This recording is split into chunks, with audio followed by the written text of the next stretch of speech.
അലൈക്കും, welcome to Minu's world. എല്ലാവർക്കും ഒരിക്കൽ കൂടി മിനൂസ് വേൾഡിലേക്ക് സ്വാഗതം. ഇന്ന് ഞാൻ വന്നിട്ടുള്ളത് ഒരു അടിപൊളി റെസിപ്പിയുമായിട്ടാണ്. മറ്റൊന്നുമല്ല, മടക്ക് പത്തിരി. ഇത് ശരിക്കും ഇഫ്താർ സ്പെഷ്യലാണ്. ഇപ്പോൾ ഞാനിവിടെ പരിചയപ്പെടുന്നത് കിഡ്സ് സ്പെഷ്യലായിട്ട് തന്നെയാണ്. എന്താണെന്ന് വെച്ചാൽ ഞാനിപ്പോൾ ഇവിടെ മക്കൾക്ക് സ്നാക്കായിട്ട് തന്നെ ഇത് ഉണ്ടാക്കാറുണ്ട്. ഇത് നല്ലൊരു ടേസ്റ്റി ഡിഷാണ്. അതുപോലെ തന്നെ ഈസി റെസിപ്പി എന്ന് തന്നെ പറയാം. വളരെ കുറഞ്ഞ ഇൻഗ്രീഡിയൻസ് മാത്രം മതി. നമുക്ക് ഇൻഗ്രീഡിയൻസ് എന്തൊക്കെയാണെന്നുള്ളത് നോക്കാം. മുട്ട 3 എണ്ണം, മൈദ 1 കപ്പ്, ബോൺലെസ് ചിക്കൻ 200 ഗ്രാം, മഞ്ഞൾപ്പൊടി, മല്ലിപ്പൊടി, മുളക് പൊടി 1 ടീസ്പൂൺ, ഗരം മസാല 1/2 ടീസ്പൂൺ, പെരുംജീരകപ്പൊടി 1/2 ടീസ്പൂൺ, കുരുമുളക് പൊടി 1/2 ടീസ്പൂൺ, ഇഞ്ചി വെളുത്തുള്ളി പേസ്റ്റ് 1 ടേബിൾ സ്പൂൺ, സവാള 2 എണ്ണം, പച്ചമുളക് 2 എണ്ണം, മല്ലിച്ചപ്പ് 1 ടീസ്പൂൺ, ഉപ്പ് ആവശ്യത്തിന്, എണ്ണ ആവശ്യത്തിന്, നെയ്യ് ആവശ്യത്തിന്. ഇനി നമുക്കിത് എങ്ങനെ ഉണ്ടാക്കുന്നത് നോക്കാം. അതിനായിട്ട് ഒരു മിക്സിയുടെ ജാറിലോട്ട് 3 മുട്ട നമുക്ക് പൊട്ടിച്ചൊഴിക്കാം. ഇനി അതിൻ്റെ കൂടെ നമുക്ക് 1 കപ്പ് എടുത്ത് വെച്ചിട്ടുള്ള മൈദ കൂടി ഇട്ട് കൊടുക്കാം. ഇനി അതിലേക്ക് ഇട്ട് കൊടുക്കേണ്ടത് 1/2 ടീസ്പൂണോളം കുരുമുളക് പൊടിയാണ്. നിങ്ങൾക്ക് വേണമെങ്കിൽ അളവ് കൂട്ടാം.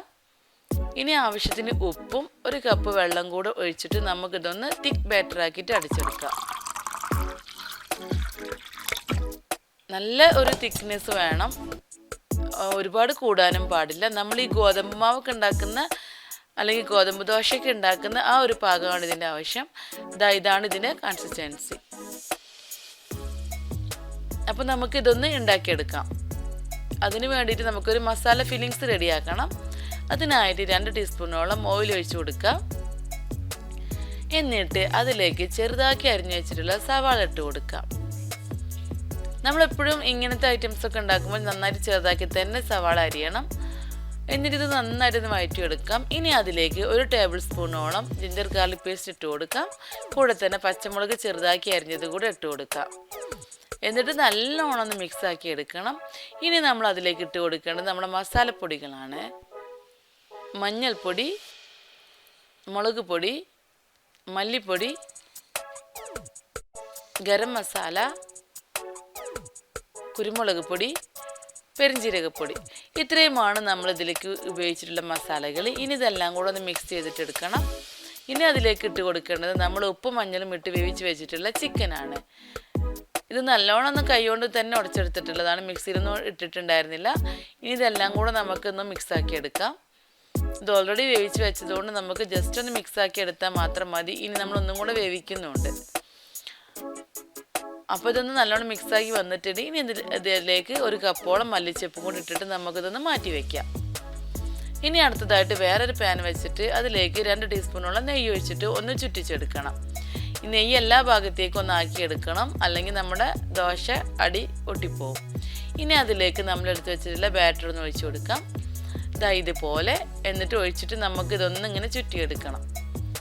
എന്നിട്ട് നമ്മൾ എന്താ ചെയ്യേണ്ടതെന്ന് വെച്ചാൽ നമ്മൾ എടുത്ത് വെച്ചിട്ടുള്ള ആ മസാല മിക്സ് ചെറുതാക്കി കനം കുറച്ചിട്ട് ഇങ്ങനെ ഇട്ട് കൊടുത്തിട്ട് നല്ലോണം ഒന്ന് പ്രസ് ചെയ്ത് കൊടുക്കണം. അധികം തിക്നെസ്സിൽ ചെയ്യരുത്. അങ്ങനെ ചെയ്ത് കഴിഞ്ഞാൽ നമ്മുടെ ഈ ദോശ പൊട്ടിപ്പോവും. ഇത് ഓൾറെഡി കുറച്ച് കനം കൂടിയിട്ടുണ്ടായിരുന്നു, അതുകൊണ്ട് ഇത് ലാസ്റ്റൊക്കെ ആയപ്പോഴേക്കും ഇത് പൊട്ടിപ്പോയിട്ടുണ്ടായിരുന്നു. ഇനി ഇതൊന്ന് മെല്ലെ പതുക്കെ വേണം ഇങ്ങനെ മറിച്ചിടാൻ. ഇത് കണ്ടോ, ഇതിങ്ങനെ മടങ്ങിയൊക്കെ ഇരിക്കും. അതുകൊണ്ട് നല്ലോണം കെയർ ചെയ്തിട്ട് വേണം ചെയ്യാൻ. അതുപോലെ ലോ ഫ്ലെയിമിൽ വേണം ഇത് ചെയ്തെടുക്കാൻ, അല്ലെങ്കിൽ പെട്ടെന്ന് ഇതേപോലെ കരിഞ്ഞു പോകാനും സാധ്യതയുണ്ട്. അതുപോലെ തന്നെ അപ്പുറത്തെ സൈഡും ഇങ്ങനെ ചെയ്തെടുക്കാം. ഞാനത് ഷൂട്ട് ചെയ്തപ്പോൾ കുറച്ച് വിട്ടു പോയിട്ടുണ്ടായിരുന്നു, അപ്പോൾ ഒന്നും കൂടി നിങ്ങൾക്ക് കാണിക്കാം. ഇതുപോലെ ഇങ്ങനെ പ്രസ് ചെയ്ത് കൊടുക്കാനും മറക്കരുത്. ഇങ്ങനെ നമ്മൾ ഒരു ഭാഗം മറിച്ചിട്ടിട്ട് പ്രസ് ചെയ്ത് കൊടുക്കണം. ഇനി അടുത്തതായിട്ട് വീണ്ടും നെയ്യ് ഒഴിച്ച് കൊടുക്കാം. എന്നിട്ട് ഇതേപോലെ തന്നെ മാവും ഒഴിക്കാം. എന്നിട്ട് ഇതൊന്ന് കണക്റ്റ് ആവാൻ വേണ്ടിയിട്ട് നമുക്ക് ഈ മാവ് ഒന്ന് ചുറ്റിച്ചെടുക്കണം. എന്നാലേ നമുക്ക് ഈ ഒരു മറ്റേ ദോശയുമായിട്ട് ഇതൊരു കണക്ഷൻ വരുള്ളൂ, അല്ലെങ്കിൽ ഇത് സെപ്പറേറ്റ് ആയിട്ട് നിൽക്കും. അതിന് വേണ്ടിയിട്ടാണ് നമ്മൾ അങ്ങനെ ചെയ്യുന്നത്. എന്നിട്ട് വീണ്ടും നമുക്ക് ഇങ്ങനെ മസാല വെച്ച് കൊടുക്കാം.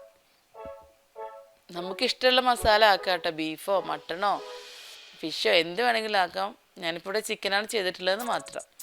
എന്നിട്ട് പതുക്കെ വീണ്ടും ഇങ്ങനെ ചെയ്തെടുക്കാം. എന്നിട്ട് ചെറിയൊരു ചട്ടുകം വെച്ചിട്ട് ഇങ്ങനെ പ്രസ് ചെയ്ത് കൊടുക്കാനും മറക്കരുത്.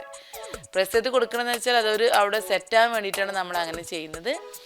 അങ്ങനെ നിങ്ങൾക്ക് വേണ്ട എത്ര ലെയറാണോ, ഞാനിപ്പോൾ ഇവിടെ ഒരു 6-7 ലെയറോളം ചെയ്തിട്ടുണ്ടായിരുന്നു. അത് നല്ല തിക്നെസ് വന്നിട്ടുണ്ടായിരുന്നു. അപ്പം നിങ്ങൾ ഫസ്റ്റ് ടൈമാണ് ചെയ്യുന്നതെങ്കിൽ നിങ്ങൾ ചെറിയ പാനിലൊക്കെ ചെയ്താൽ മതി. എന്നിട്ട് ഇതേപോലെ തന്നെ വീണ്ടും നമ്മൾ ചെയ്ത പോലെ കണ്ടിന്യൂസ് ആയിട്ട് ഇങ്ങനെ ചെയ്തുകൊണ്ടിരിക്കും. അവസാനമായിട്ട് ഇപ്പോൾ ചെറുതായിട്ട് പൊട്ടിപ്പോകാനൊക്കെ സാധ്യതയുണ്ടാകും. ആ സമയത്ത് നമുക്ക് ലാസ്റ്റിൽ കുറച്ചുകൂടെ മാവ് ഇങ്ങനെ ഒഴിച്ച് കൊടുത്താൽ മതി. ഇത് കണ്ടത് ഇപ്പോൾ ഇവിടെ പൊട്ടിപ്പോയിട്ടുണ്ട്. അപ്പോൾ ഞാനിതിന് പുറത്തുകൂടെ കുറച്ചുകൂടെ മാവ് ഒഴിച്ചിട്ടാണ് പിന്നെ ചെയ്തിട്ടുണ്ടായിരുന്നത്. ഇപ്പം നമ്മളുടെ മടക്ക് പത്തിരി ഇവിടെ റെഡി ആയിട്ടുണ്ട്. ഇനി ഇത് നമുക്ക് വേറൊരു പാനിലോട്ട് മറിച്ചിട്ട് കൊടുക്കാം. ആ പാനിൽ തന്നെ മറിച്ചിട്ട് കഴിഞ്ഞാൽ പൊട്ടിപ്പോവും എന്തായാലും. അപ്പോൾ നമ്മൾ വേറൊരു പാനിൽ വെച്ചിട്ട് അതിലേക്ക് ഇതുപോലെയാണ് മറിച്ചിടേണ്ടത്. ഇപ്പോൾ കണ്ട അപ്പുറത്തെ സൈഡ് നല്ലോണം ആയി, കുറച്ച് കൂടുതലായിട്ടുണ്ട്, നല്ലോണം ചുവന്ന് വന്നിട്ടുണ്ട്. ഇനി നമുക്ക് ഇതൊന്ന് ചൂടാറിയിട്ട് വേണം കട്ട് ചെയ്തെടുക്കാൻ. ഇത് നല്ലൊരു ടേസ്റ്റി ഡിഷ് തന്നെയാണ്. അപ്പോൾ എല്ലാവരും ഒന്ന് ട്രൈ ചെയ്ത് നോക്കാൻ മറക്കരുത്. ഇനി നമുക്ക് കട്ട് ചെയ്ത് നോക്കാം. അപ്പോൾ നമുക്ക് കാണാൻ പറ്റും അതിൻ്റെ ലെയേഴ്സ് ഇതിങ്ങനെ മടക്കായിട്ട് തന്നെ നിൽക്കുന്നതാണ്. നല്ല ടേസ്റ്റിയാണ് കേട്ടോ. അതുപോലെ തന്നെ കുട്ടികൾക്കൊക്കെ എന്തായാലും ഇഷ്ടപ്പെടും. നിങ്ങൾക്ക് പെട്ടെന്നൊക്കെ സ്നാക്സ് അല്ലെങ്കിൽ മക്കൾക്കൊക്കെ എന്തെങ്കിലും കഴിക്കാൻ തോന്നുന്നുണ്ടെങ്കിൽ ഇങ്ങനെയൊക്കെ ഉണ്ടാക്കി കൊടുത്തു കഴിഞ്ഞാൽ നല്ലൊരു വെറൈറ്റി തന്നെ ആയിരിക്കും. കണ്ടോ നമ്മൾ മറിച്ച് വെച്ചപ്പോൾ കണ്ടോ അതിൻ്റെ മടക്കുകളൊക്കെ നന്നായിട്ട് ഇങ്ങനെ കാണുന്നുണ്ട്. അപ്പോൾ എല്ലാവർക്കും ഈ ഡിഷ് ഇഷ്ടപ്പെട്ടിട്ടുണ്ടാവുമെന്ന് വിചാരിക്കുന്നു. അപ്പോൾ എൻ്റെ ചാനൽ ഇതുവരെ സബ്സ്ക്രൈബ് ചെയ്തിട്ടില്ലെങ്കിൽ ഒന്ന് സബ്സ്ക്രൈബ് ചെയ്തേക്കണേ. അതോടൊപ്പം ആ ബെല്ലൈക്കൻ കൂടി ഒന്ന് പ്രസ് ചെയ്യാൻ മറക്കരുത്. ഞാനിടുന്ന എല്ലാ വീഡിയോസിൻ്റെ നോട്ടിഫിക്കേഷൻസും നിങ്ങൾക്ക് ലഭിക്കാനാണ് അങ്ങനെ ചെയ്യുന്നത്. അപ്പോൾ നമുക്ക് മറ്റൊരു റെസിപ്പിയുമായി വരുന്നത് വരെ thanks for watching minutes well. അസ്സലാമു അലൈക്കും.